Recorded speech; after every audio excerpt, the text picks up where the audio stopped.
오늘 알아볼 것은 각 드라마를 대표하는 밈입니다. 겨울 연가는 일본까지, 허준과 대장금은 중동까지 먹어 삼키더니 급기야 오징어 게임은 전 세계를 상대로 개싸레기를 때렸죠. 최근 나온 지옥은 그 오징어 게임을 넘어서기도 했고, 드라마 강국 대한민국, 이렇게 인기 있는 컨텐츠에서 밈이 생겨나는 게 당연지사. 자, 각 드라마를 대표하는 밈은 어떤 것들이 있는지 오늘 저와 함께 알아보도록 하겠습니다.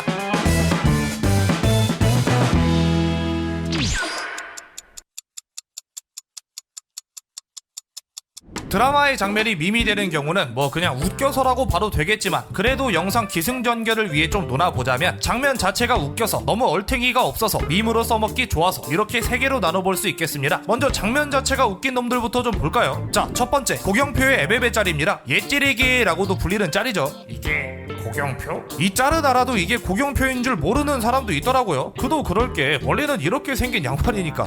이건 미친 연기력이라고 봐야지. 이 짤이 어떤 드라마에서 나왔는지, 어떤 대사를 치는 중인지 아무 배경 지식 없이 봐도 사람을 놀려먹고 있는 중이란 건 보이지 않습니까? 자, 이 장면은 감자별 2013 QR3란 이렇게 읽는 거 맞아요? 케이블 시트콤에서 등장한 장면입니다. 순풍 산부인과부터 하이킥 시리즈까지 90년대부터 2010년대 초반을 꽉 잡은 시트콤계의 거장 김명욱 감독의 케이블 진출작이었죠.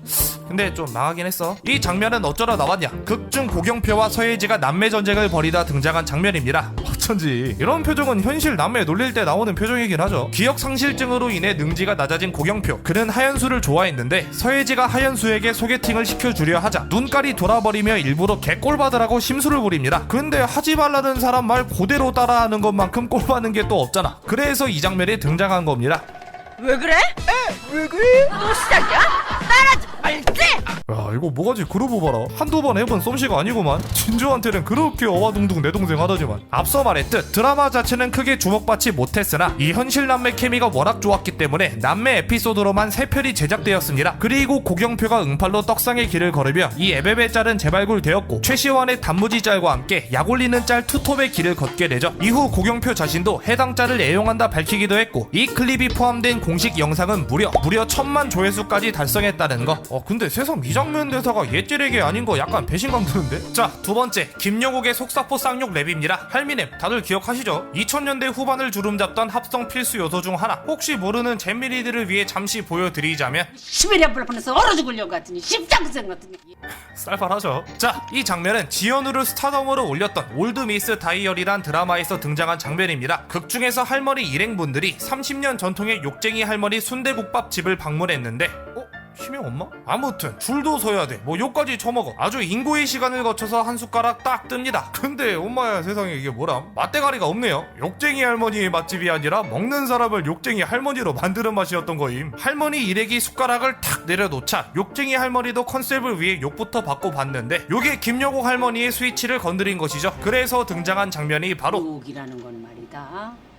옌병 땀병에 가다보니 속병이 걸려가지고 땀통이 끊어지면 끝나는 거고, 시베리아 불판에서 얼어 죽으려고 하더니 십장생 같은 옌병 땀병에 그냥 땀통이 끊어지면 그냥 죽는 거야. 이런 개나리를 봤나? 야, 이 십장생아, 귤가라 그래. 그 시베리아야, 얘라 이 쌍화차야. 이 시베리아 벌판에서 귤이나 까라. 이 장면인 겁니다. 흡사 랩을 하는 듯한 속사포 쌍욕 덕분에 할머니와 에미넴을 합친 할미넴이란 별명이 생겨났고, 이 별명은 지금까지도 박자 좀 타시는 할머니들을 가리키는 별명으로 남아있습니다. 후에 이 장면은 합성 필수 요소가 되며 하늘에서 내리는 2억 개의 욕이나 외톨이 할미넴 리믹스 같은 명작들이 탄생했고요. 김여국 할머니 또한 이 이미지가 그대로 굳어지게 되어 쇼미더머니, 힙합의 민족과 같은 프로에 출연하기도 하셨다는 거. 여담이지만 김여국 할머니가 이렇게 정확한 발음으로 속사포 쌍욕을 박을 수 있었던 이유는 할머니께서 아나운서, 성우로 일하셨던 경력이 있었기 때문이라는 거. 자, 이번엔 너무 얼탱이가 없는 장면들을 봅시다. 사실 얼탱이 없는 장면들의 대부분은 막장 드라마의 무리수인 경우가 많죠. 막장 드라마의 타겟층이 중장년층이라 청년층이 득세하는 온라인에서 밈이 되기 힘들 텐데, 그것을 뚫고 밈이 된 막장 드라마의 장면들은 그야말로 상상을 초월합니다. 하나씩 보시죠. 첫 번째는, 예나 선정이 딸이에요. 연실의 독사? 사실 저는 말이죠, 이 장면 보고 당연히 개그 프로인 줄 알았습니다. 뭐 SNL 이런 거 보잖아, 어떤 게 공중파 드라마? 근데 뭐 드라마파는 제 생각보다 훨씬 미쳐 돌아가던 곳이더라고요. 자, 이 장면은 사랑했나봐 라는 드라마에서 등장한 장면입니다. 이게 이 장면이 어떻게 나온 건지 자세히 설명하고 싶긴 한데, 워낙 막장 드라마의 인물관계도 복잡하다 보니까 최대한 요약해서 설명해 볼게요. 한윤진 딸 이름은 주예나, 최선정 딸 이름은 백장미인데, 사실 옛날에 최선정이 애기를 바꿔치기 했던 겁니다. 이렇게 크로스 되는 되는 거죠. 한윤진이 이 사실을 알게 되었고 이후 최선정이 예나를 데리고 잠적했을 때 이 장면이 등장하게 된 겁니다. 지 딸도 아닌 예나를 왜 달고 가? 예나 선정이 딸이에요. 아, 심각하구만. 후에 밝히기로는 이 장면은 박동빈의 애드립이었고 심지어 뭘 할 건지 제대로 알려주지도 않았다는데 깜빡이도 없이 들어온 주스 폭포를 보고도 웃음을 참아낸 박시은이라 그 와중에 한 방울도 안 흘리고 깔끔하게 잘 뱉은 박동빈이라 둘 다 프로네 프로. 신선하다 못해 너무 충격적이었기에 뭐를 뱉는 장면만 봐도 이 선정이 딸이 떠오르는 지경에 이르렀고 이렇게 인싸들의 카톡 프사나 합성 필수 요소로 쓰이기도 했습니다. 나름 최근에는 포브스 선정 드립과도 합쳐지며 포브스 선정이 딸이에요 같은 드립이 생기기도 했고 공식 채널에서 이걸 다루기도 했죠. 또 방송 쪽에서도 인기를 얻어 여러 곳에서 패러디가 되었는데요. 이 정도면 숟가락인데? 그리고 제작진들도 이 장면에 만족했는지 이후 제작된 다른 드라마의 티저에서도 자체 패러디를 합니다.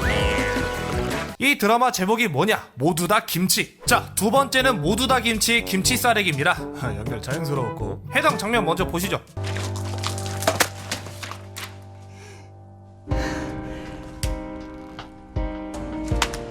식객민우? 주스 뿜뿜 장면도 아찔했는데 이 김치 싸래기는 참... 예. 자, 이 장면은 어쩌다 나왔냐? 요 남자 원기준은 불륜을 저지르고 주인공인 김지영과 이혼을 했습니다. 이후 주인공이 김치 사업으로 성공하려 하자 불륜 여인 차현정이 김치에 고무줄을 넣죠. 때문에 이를 난 주인공의 엄마 이효춘이 원기준을 찾아와 일가를 하자 딸이 엄마 닮아 무식하네 라고 패드립을 박아버립니다. 때문에 이 장면이 나오게 된 것이죠. 아무리 그래도 그렇지 김치로 싸래기를 때린다는 개막장 연출과 생각보다 묵직했던 타격감 그리고 충격적인 비주얼에 해당 장면은 단숨에 화제가 되었고 이후 따기로이드란 이름으로 합성 소스로 이용되기도 했습니다. 이 프린터의 능동 방호 체계가 주목받기도 했고요. 그리고 놀랍게도 이 장면은 김치 슬랩이라 하여 해외에서도 나름 인기를 얻었습니다. 조회수가 100만이 넘네요. 이후 직접 싸래기를 맞았던 원기준이 비디오스타에서 그 후일담을 공개했는데 대본에는 김치로 때린다 라고만 써있길래 몸쪽을 치겠거니 했지만 누구나 그럴듯한 계획을 있다. 처맞기 전까지는. 심지어 4-5개월 전에 협찬받은 김치였기에 너무 제대로 익어있는 놈이었고 맞을 때 얼굴 온 군형의 김치 국물이 다 들어갔지만 NG 내면 좆된다는 생각에 코까지 풀어가며 버텼다고 하네요. 근데 이 김치 싸래기가 화제가 돼서 이 음식 싸래기가 치트키로 보인 건가 모르겠는데 이후 여러 드라마에서 파스타, 된장, 치킨, 짜장면, 케이크 등등 싸래기 친 걸로만 뷔페를 차려도 될 수준입니다.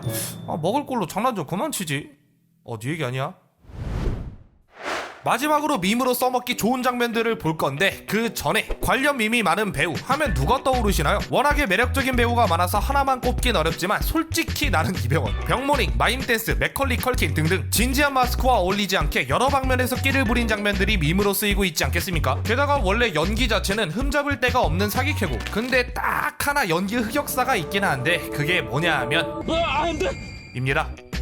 이병헌의 거의 유일하다시피 한 발연기. 자, 첫 번째로 알아볼 것은 입니다. 이 장면은 아이리스란 드라마에서 등장한 장면입니다. 아이리스는 2009년작으로 로맨스와 사극이 지배하던 한국 드라마판에서 나름 유니크한 첩보 액션 장르 드라마였죠. 근데 대체 왜 이런 이해할 수 없는 장면이 등장했냐? 이병헌이 핸드폰으로 보고 있던 건 작중 사건의 진실을 알고 있는 생명의 은인이 빌런에게 총살을 당하는 장면입니다. 두한이 형님? 저한테 왜 그랬어요? 넌 나에게 모욕감을 줬어. 때문에 이 장면을 보고 이런 대사를 쳤던 거고 그렇게 해당 화가 딱 끝납니다. 이게 진짜 분위기가 클라이막스로 치닫는 순간이었는데 뭐 못 볼 꼴을 본 것 마냥 내 눈! 이런 식으로 끝나버렸다니까? 그리고 다른 사람도 아니고 홍초를 마셔도 혼자 평온한 연기 천재가 이런 발연기를 하니까 더더욱 충격적이었던 거죠. 그리고 이때 자세히 보면 갑자기 충전기가 생깁니다. 배터리 다 나갈 때까지 재촬영 조졌다는 거지. 때문에 이 장면만 똑 떼어져서 당시 충격적이었던 하이킥이 결말 이대로 시간이 멈췄으면 좋겠어요와 합친 영상을 시작으로 밈화가 이뤄졌고 현재도 간간히 해외 랄프 밈과 비슷한 느낌으로 쓰이고 있습니다. 그리고 이병헌 자체가 워낙 자기 흑역사도 사랑하는 사람이다 보니 이 밈들을 이용해서 광고를 찍기도 했죠.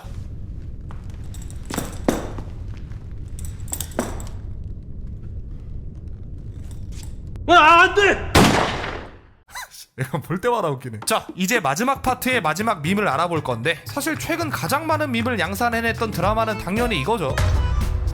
스포일러 없이 대사만 몇 개 다룰 건데 그거마저도 스포당하기 싫으신 분들은 화면에 표시된 곳으로 넘기거나 아니면 잠깐 일시정지해두고 정주행하고 오십시오. 개재밌으니까. 오징어 게임, 싸이, BTS, 봉준호, 윤여정에 이어 또 한 번 국뽕을 터뜨린 작품이었죠. 이래도 되나 싶을 정도로 많은 인기를 얻었고 당연히 드라마의 장면, 대사 하나하나가 밈이 되었습니다. 그 중에서도 가장 많은 밈을 양산한 캐릭터라면 단연코 이 사람이죠. 자, 마지막으로 알아볼 것은 오일남입니다. 깐부, 제발 그만해. 그럼 자네가 내가 뭐라고 했더라 등등 대사 하나하나가 임팩트 있었다 보니까 기존 드립을 대체하기도 했습니다. 깐부는 우리가 남이가, 제발 그만해는 멈춰, 그럼 자네가 하는 내로남불과 같은 말을 대신했던 것처럼. 그리고 보통 새로 유행하는 드립들은 가장 광기 넘치는 곳에서 신나게 다뤄지거든요. 거기가 어디겠습니까? 당연히 시험 기간의 에브리타임과 코인판. 오일남 공부법 한다. 내가 뭘 공부했더라? 우린 학부잖아. 교수님 대체 공휴일에 강의라니. 이건 말이 안 되는 거잖아. 그럼 자네가 맨날 줌 켜놓고 쳐자는 건 말이 되고. 그리고 코인 쪽에선 이거 딱 하나만 쓰입니다. 제발 그만해. 이러다가는 다 죽어. 자, 여기까지 각 드라마를 대표하는 밈들에 대해서 알아보았습니다. 이런 시리즈 영상은 어떻게 될지 다들 아시죠? 조회수 나락가면 관측에 박히는 거고 조회수 잘 나오면 2편으로 돌아오는 거야! 또 보죠.